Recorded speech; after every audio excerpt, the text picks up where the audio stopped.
까지를 했어요.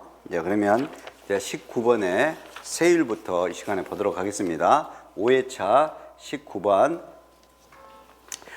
이제 국내 자산을 양도한 겁니다. 국내 자산 양도할 때 양도소득세 세율로 틀린 거 그랬습니다. 세율로.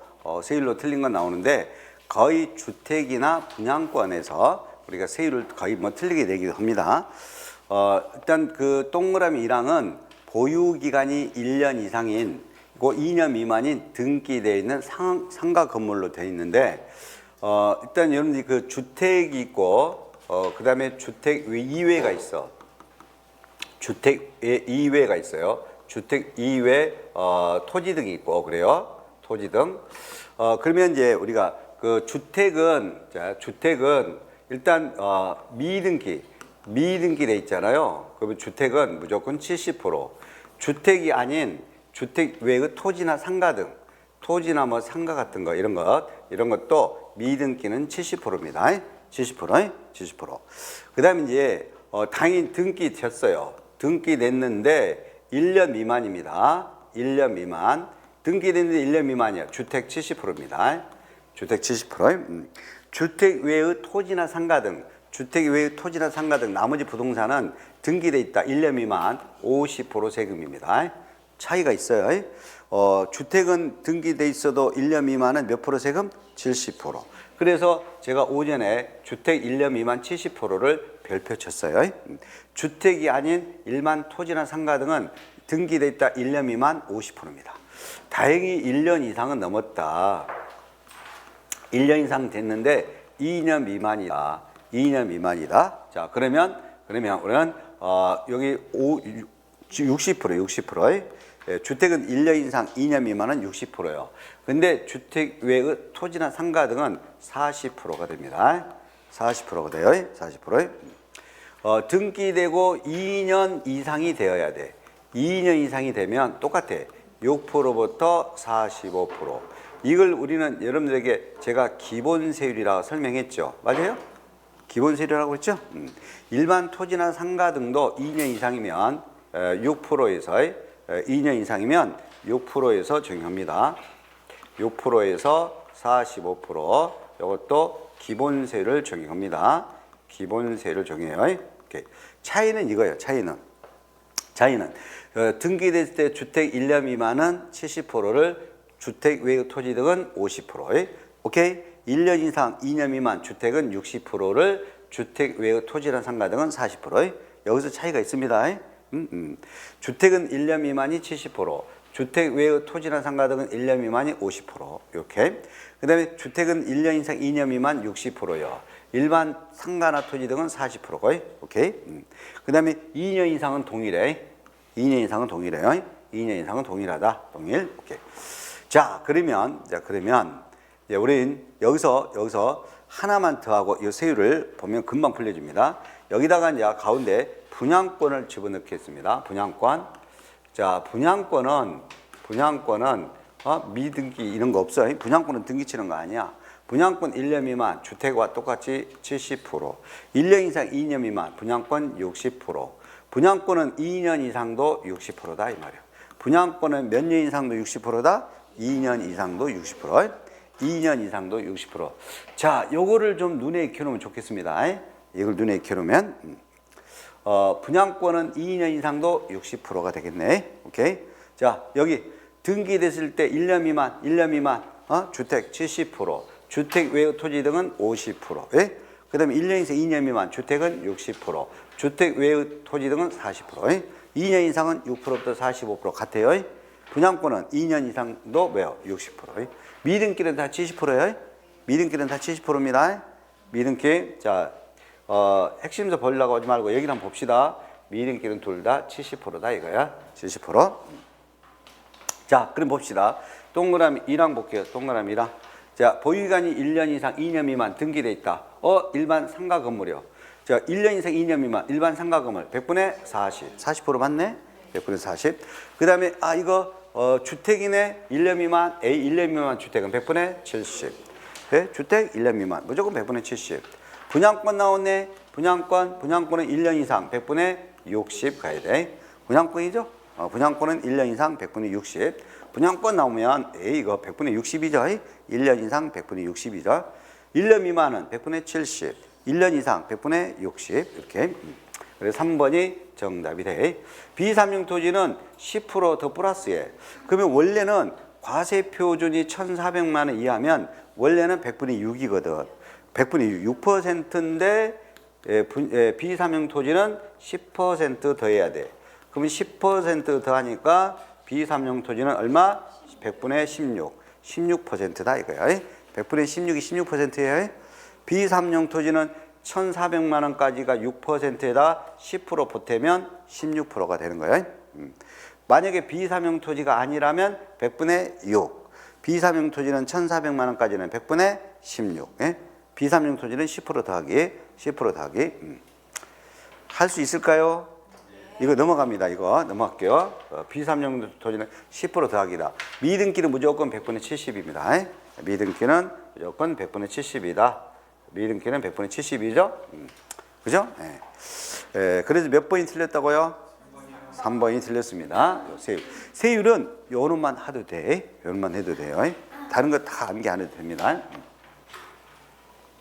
자, 그리고 20번입니다. 자, 20번은 특정 2주택을 보유한 1세대는 한 가족이야. 한 가족이 2주택을 보유하고 있어. 가지고 주택을 양도하게 됐다. 틀린 것은 그래서 다 당해 주택은 등기돼 있다라고 돼 있고 조정 대상 지역은 아니다 이거예요. 조정 대상 지역은 지금은 서울특별시만 있는 거예요. 등기돼 있다. 2년 두 개 주택다 등기돼 있다. 1세대 가족이 2개 주택이야. 그러면 저 설명을 좀 들으면 이건 아주 쉽게 풀려지게 됩니다. 일단은 내가 2개 주택이다 이거예요. 2개 주택이다. 1세대가. 그러면 자 1번 볼게요. 주택을 연도를 달리해서 따로따로 양도입니다. 다른 양도 자산이 없다. 오로지 주택만 양도를 하는데 두 채를 올해 양도, 다음 연도 양도, 연도를 달리해서 따로따로 양도있다. 그러면 우리가 기본공제가 되는 거잖아. 기본공제는 연도별로 되거든. 연도별로. 등기돼 있으면 무조건 기본공제 돼. 250만 원은. 그러면 각각에 대해서 연 250만 원 기본공제 적용된다. 맞죠? 왜 그러냐면 기본공제 250만 원은 등기돼 있으면 돼.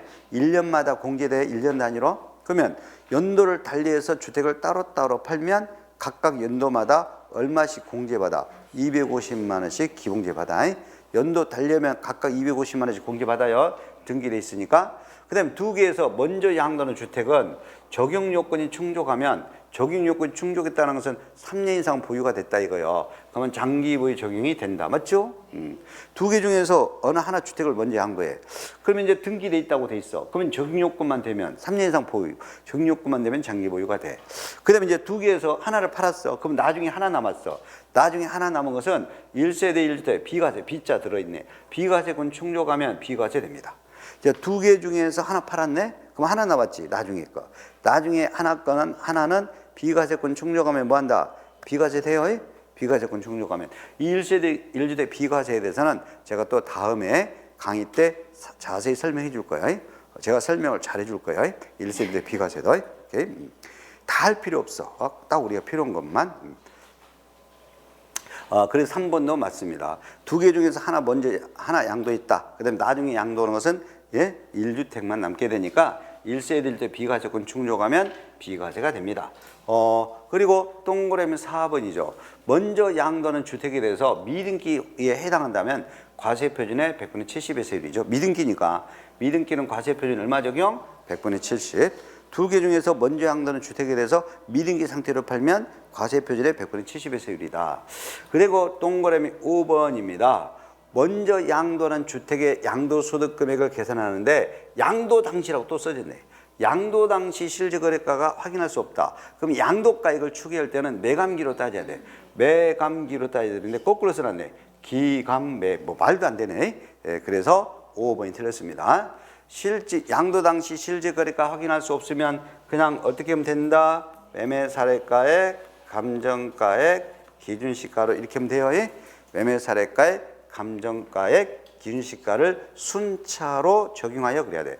매매사례가액, 감정가액, 기준시가를 순차로 적용하여 산정한 가액을 양도가액으로 한다. 그래야 됩니다. 매감기로 해야 됩니다. 그래서 5번이 틀린 것이 되겠네요. 5번이 틀린 것이 되죠. 자, 그다음에 21번 보겠습니다. 자, 21번은 거주자의 국내 양도소득에 대한 지방소득세에 관한 설명으로 틀린 거 그랬는데 이거는 한 번만 냈으면 돼요. 더 이상 내지는 않는데 근데 제가 이 문제를 뺄까 넣을까 하다가 넣었는데 그 이유는 여러분 앞으로 양도소득세를 내게 될 때는 지방소득세도 내야 된다 이거예요. 예, 그러면 얼마를 지방소득세로 내느냐? 양도소득세 세금의 10분의 1, 양도소득세에 대한 10분의 1. 그러니까 양도소득세에 대한 10%의 10분의 1에 대해서 뭐를 낸다? 지방소득세를 내야 돼. 그리고 양도소득세는 개인이 양도소득세를 부담하죠. 그래서 양도소득세에다 내는 지방소득세를 우리가 개인이 부담하는 지방소득세다 그래서 개인 지방소득세라고 해. 법인세에다도 지방소득세가 붙는데 이건 법인 지방소득세라고 그래. 근데 법인 지방소득세는 절대 시험에 안 내. 개인 지방소득세에 대해서만 내. 그러면 여러분들 양도소득 과세표준의 다른 종합소득, 퇴직소득 과세표준하고 별도로 구분 계산했지. 양도소득세를 별도로 구분 계산해서 과세표준 구분 계산해서 과세잖아. 그러면 양도소득에 대한 개인지방소득세도 따로 계산해야 된다 이거예요. 그게 동그라미 1항이에요. 양도소득에 대한 개인지방소득세 과세표준은 종합소득, 퇴직소득 과세표준과 구분 계산해 준다 이 말이에요. 양도소득이 종합소득, 퇴직소득과 구분 계산했기 때문에 또 양도소득에 대한 개인지방소득세도 다른 소득과 구분 계산해서 한다 이 말이에요. 이해됐어요? 예. 그 다음에 동그라미 2항은 양도소득에 대한 개인지방소득세가 2,000원이면 징수하지 아니한다. 정답은 2번이요. 2,000원 미만이면 그래야 돼. 2,000원 징수한다니까. 재산세에서도 내가 설명한 바 있습니다. 재산세에서도 입에 설명한 바 있죠. 2,000원이면 재산세 징수하듯이 지방소득세도 2,000원이면 징수입니다. 2,000원 미만으로 써줘야 돼. 실제 기출이라니까 이거. 그래서 이렇게 쉬운 것이 답이 나오니까 크게 걱정 안 해도 돼요. 정답은 2번입니다. 양도소득에 대한 개인지방소득세는 얼마 미만이면 징수하지 아니한다. 2,000원 미만이면 2,000원은 징수하도록 돼 있어요. 그 다음에 양도소득에 대한 개인지방소득세, 양도소득에 대한 개인지방소득세 공제되는 거, 빼주는 거, 공제되는 세금이 산출세금을 넘어버렸네? 그럼 환급세액이 나오잖아.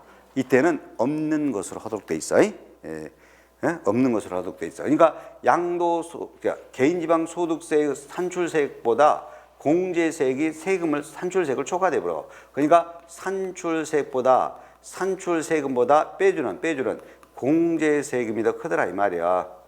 그러니까 산출세금은 500만 원인데 공제된 세금이 600이네.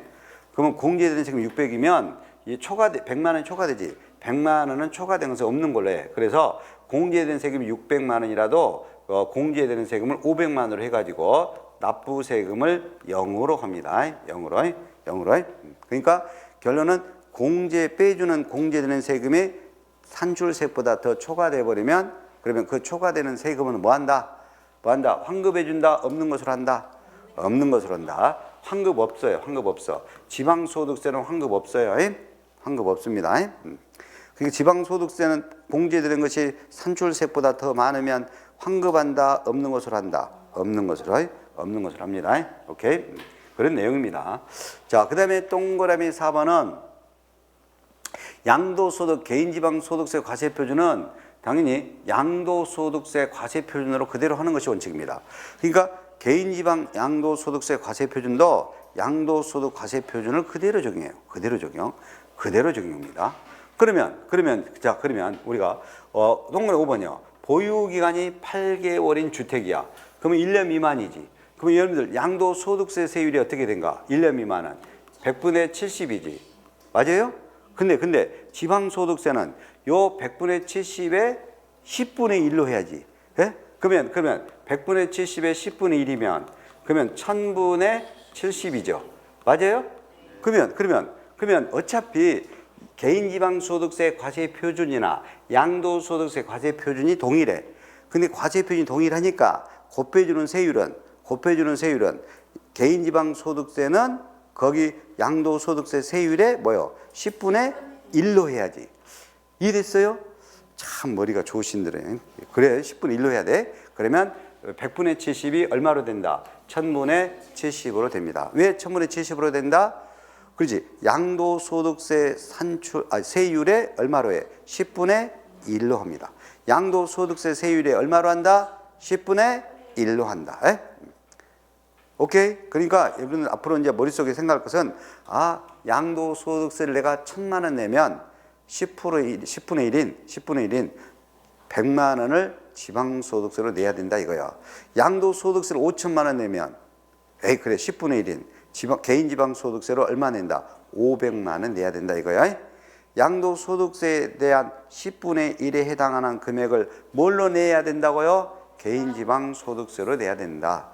공제되는 세금이 산출세액을 초과되면 환급 없다. 그냥 초과된 세금은 뭐야? 없는 것으로. 2,000원 미만이면 징수하지 아니한다. 별도로 따로 과세 표준을 개인지방 양도소득에 대한 개인지방소득세를 뭐 한다?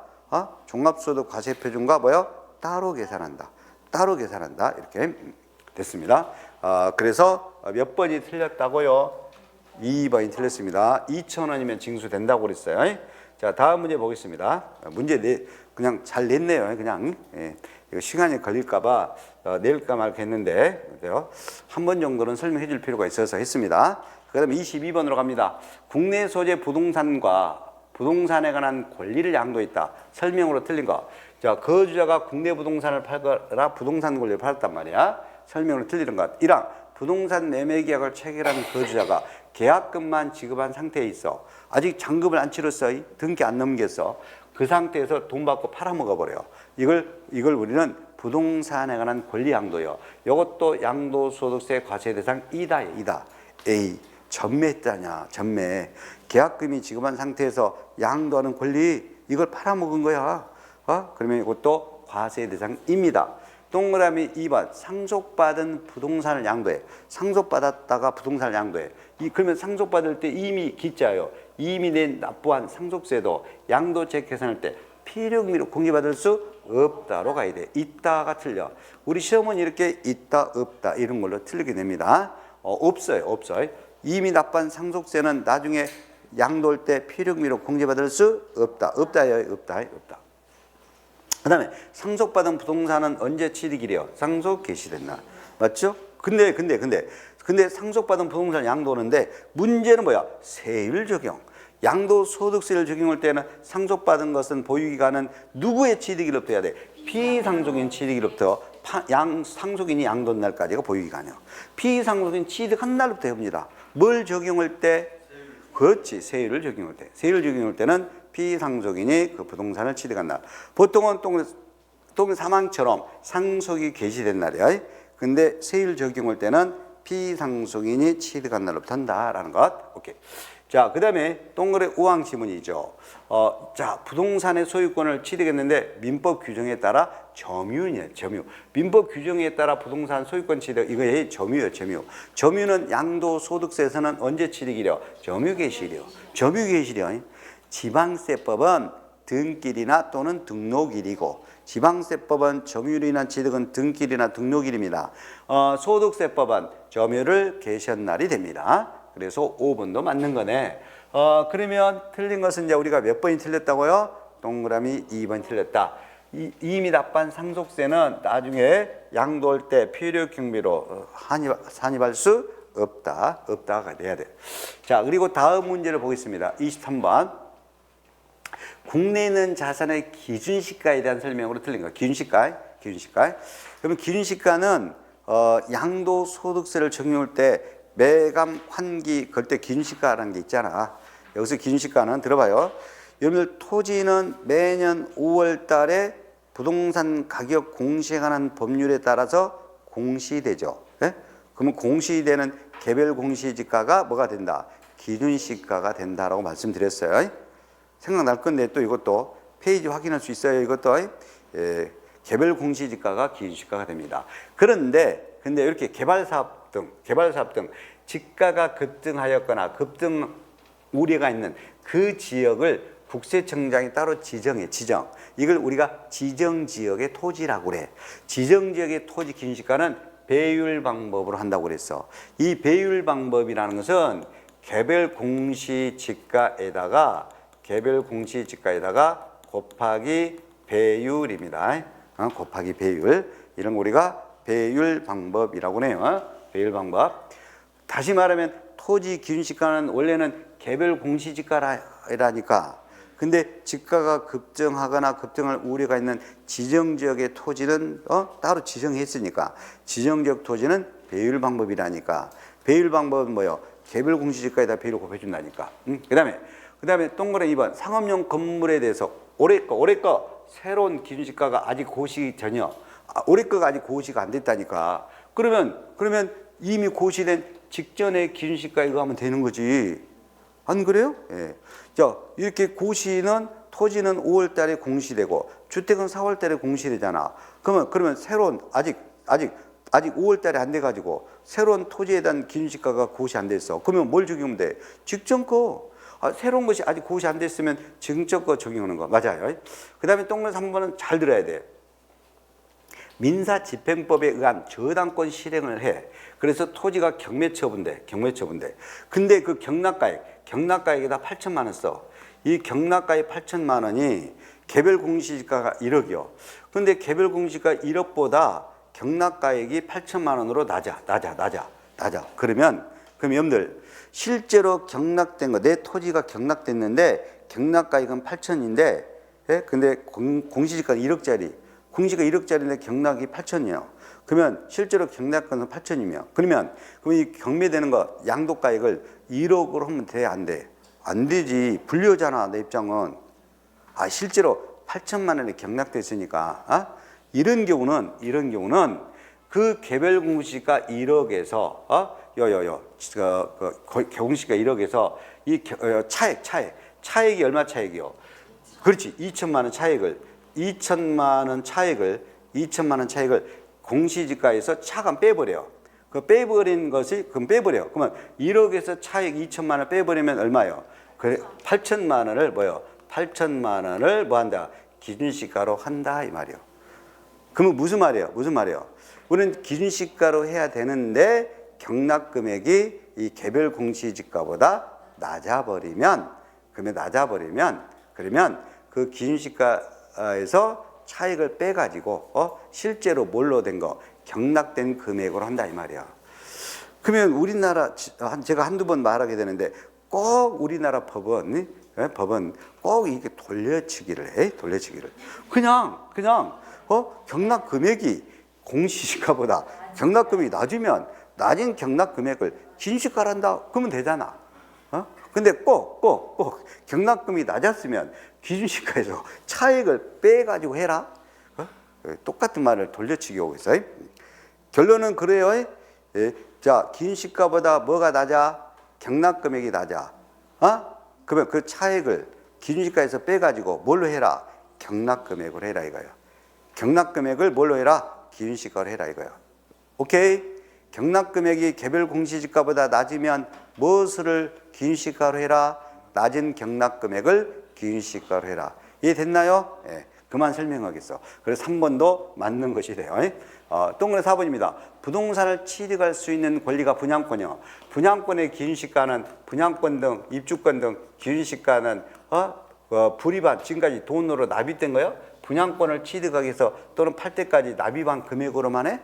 납입한 금액으로만 한다 그러면 안 돼. 피를 합산해 줘야 돼. 피는 사람 피가 아니라고 여러분이 이야기했어. 피는 사람 피가 아니라 뭐예요? 프리미엄이에요. 프리미엄. 반드시 부동산 취득할 수 있는 권리 기준시가는 피까지 합산해 줘야 돼. 프리미엄까지 합산한 금액으로. 납입한 금액으로 4번이 정답.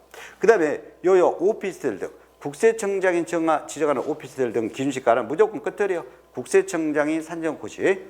국세청장이 지정하는 지역의 오피스텔 등 기준시가는 누가 산정고시다? 국세청장이 그러면 돼. 국세청장. 건물은 국세청장이 산정고시입니다. 국세청장이 산정고시 맞아요. 4번만 틀렸습니다. 오케이. 그 다음에 24번 보겠습니다. 미등기 양도자산인 상가건물을 양도했다. 옳은 것. 미등기를 팔았다. 옳은 것. 상가건물. 자, 과세 표준의 100분의 70의 세율 맞지요? 장기부의 적용 배제, 기본공제 배제. 근데 필요비 공제 적용 배제 틀렸어. 필요비는 공제죠. 1000분의 3만큼 1000분의 3을 적용해요. 필요비 계산 공제는 적용합니다. 필요 경비 계산 공제는 적용합니다. 얼마 적용? 100분의 3이 아니라 1.분의 3. 다시 한번 미등기로 팔았다. 자, 양도소득세 세율은 과세 표준의 100분의 70을 적용. 과세 표준의 100분의 70을 적용. 맞고 장기입의 특별비 적용 배제. 필요 경비 계산 공제 적용 배제가 아니라 저율 적용. 적게 적용 그래야 돼. 적게 적용 그래야 돼. 100분의 3이 아니라 1000분의 3을 적용 이렇게 써줘야 돼. 기본제 적용 배제. 미등기는 적용 배제. 250만 원 기본제 적용 배제. 옳은 것은 기역, 니은, 리을. 기역, 니은, 리을. 2번이네. 2번. 이거 순간적으로 틀려버립니다. 적용 배제, 적용 배제 다 옳은 거다. 이렇게 가버린 사람이 있단 말이야. 꼭 주의해야 돼요. 시간이 좀 걸리더라도 자세히 볼 필요가 있어. 그 다음에 25번입니다. 미등기 양도자산에 관한 설명으로 옳은 것, 옳은 겁니다. 1항 미등기도 비과세를 적용받을 수 있다. 가입표. 틀리죠? 미등기는 비과세를 적용받을 수 없다. 미등기는 비과세를 적용받을 수 없다. 동그라미 2번이야. 건설업자가 공사비로 취득된 채비가 있어. 건설업자네. 공사 용역대가 채비를 취득했지. 아직 토지구역 환지처분이 공고가 안 났어. 공고 전이잖아. 공고 나기 전에 어쩔 수 없이 채비지가 매각돼. 미등기로 팔 수밖에 없지. 그러면 정당한 사유로 미등기죠. 미등기로 본다. 미등기에 제외된다. 미등기 양도자산에 해당하지 않는다. 미등기에 해당하지 않는다. 그러면 등기로 인정을 해주겠다는 거네. 2번이 정답이 돼. 옳은 것이니까. 옳은 것이니까. 요거 공사비로 취득한 채비지를 토지구역 환지처분 공고 전에 양도됐으니까 어쩔 수 없이 미등기로 팔게 된단 말이야. 미등기에 해당한다 그럼 틀리고 미등기에 해당하지 아니한다 그러니까 맞는 거고. 또 3번 미등기 양도자산의 과세 표준 계산 시 기본공제 받을 수 없다. 없다. 기본공제 적용될 수 없다. 미등기는 기본공제 250만 원 적용할 수 없다 그래야 돼. 있다 그러면 안 돼. 없다. 그 다음에 4번 미등기는 산출세금의 100분의 70을 곱한다. 산출세금에 곱하는 것이 아니라 과세 표준에 곱해줘. 산출세금에다 100분의 70을 곱하는 것이 아니라 과세 표준에 100분의 70을 곱해야 산출세금이 되는 거예요. 미등기 부동산은 미등기 양도자산은 과세 표준에 100분의 70의 세를 곱합니다. 그리고 과세 표준에 100분의 70을 곱해야 산출세액이 돼. 산출세액에다 곱해주는 거 아니에요? 어디다 곱한다? 세율은 과세 표준에다. 과세 표준에다 곱하기. 과세 표준에다 곱하기. 그러니까 4번도 틀렸어. 동그란 5번은 미등기도 장기입의 적용받을 수 없다가 돼야 돼. 미등기는 뭐를 적용받을 수 없다? 장기입을 적용받을 수 없다 그래야 돼. 있다라고 돼 있죠? 틀렸습니다. 그러니까 옳은 것은 몇 번만 딱 옳은 거다. 2번만 옳은 것이 되겠습니다. 이거 기출이에요. 자, 그리고 다음 문제 보겠습니다. 이제 우리 두 문제밖에 안 남았네. 미등기가 또 하나 있네. 미등기 이제 미등기 제외 자산을 모두 골라라. 그러니까 미등기 양도 제외 자산이다. 그럼 뭐요?